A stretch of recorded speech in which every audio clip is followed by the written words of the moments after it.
চুঁচুড়ার main ভবনে অনুষ্ঠিত হলো বেঙ্গল ফিশ ফেস্টিভ্যাল। তিনটি ক্ষেত্রতে প্রযুক্তিতে তিনজনকে প্রাইজ দেওয়া হয় মৎস্য চাষিদের উৎসাহিত করার জন্যে। উপস্থিত ছিলেন মৎস্য দপ্তরের রাজ্য আধিকারিক আলভি মহাশয়, এডিএম ডেভেলপমেন্ট অমৃতেন্দু পাল, বিএসডব্লিউ মৎস্য অধিকর্তা শঙ্খ চক্রবর্তী, কৃষি কর্মাধ্যক্ষ মদন মোহন কোলে, মৎস্য কর্মাধ্যক্ষ নির্মাল্য চক্রবর্তী সহ অন্যান্য আধিকারিকরা। 350 জন মৎস্য চাষী উপস্থিত ছিলেন জেলার বিভিন্ন প্রান্ত থেকে। পরে আজকের অনুষ্ঠান সম্পর্কে জানান হুগলি জেলা পরিষদের মৎস্য প্রাণী সম্পদ দপ্তরের কর্মাধ্যক্ষ নির্মাল্য চক্রবর্তী। চুঁচুড়া থেকে প্রবীর ঘোষালের রিপোর্ট।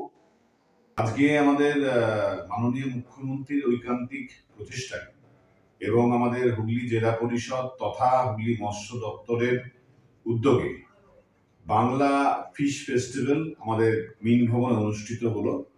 এই ফিশ ফেস্টিভ্যালের মূল উদ্দেশ্য হচ্ছে আমাদের মৎস্যজীবী সম্প্রদায়ভুক্ত সমস্ত যারা মৎস্য চাষি আছে, মৎস্য বিক্রেতা আছে সহ সমস্ত মৎস্য কাজের সঙ্গে যারা যুক্ত আছে তাদেরকে নিয়ে আমরা একটা ফিশ ফেস্টিভ্যাল করলাম এবং বার্তা দিলাম যে আগামী দিনে আমাদের সরকার, আপনারা জানেন 2011 সালের আগে পর্যন্ত এই মৎস্য দপ্তরের সঙ্গে যারা যুক্ত ছিল তাদের কোনো পরিচিতি ছিল না, তাদের কোনো আইডেন্টিটি কার্ড ছিল না। মাননীয় মুখ্যমন্ত্রী সবসময় প্রান্তিক মানুষের জন্য এবং মামাটি মানুষের সরকার সবসময় প্রান্তিক মানুষের সাথে আছে।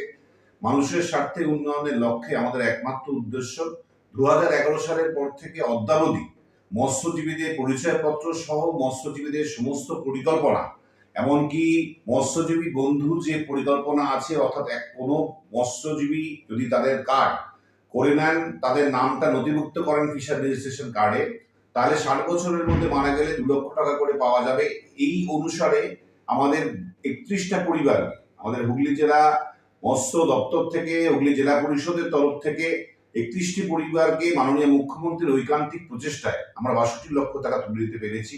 আমাদের বার্তা এটাই যে মৎস্যজীবী সম্প্রদায়ের সঙ্গে মামাটি মানুষের সরকার তথা আমাদের মানবিক মুখ্যমন্ত্রী সবসময় নিরবিচ্ছিন্নভাবে পাশে ছিল এবং অদূর ভবিষ্যতেও থাকবে। আপনার নামটা? আমার নাম নির্মাল্য চক্রবর্তী, আমি হুগলি জেলা পরিষদের মৎস্য এবং প্রাণী সম্পদ দপ্তরের কর্মাধ্যক্ষ।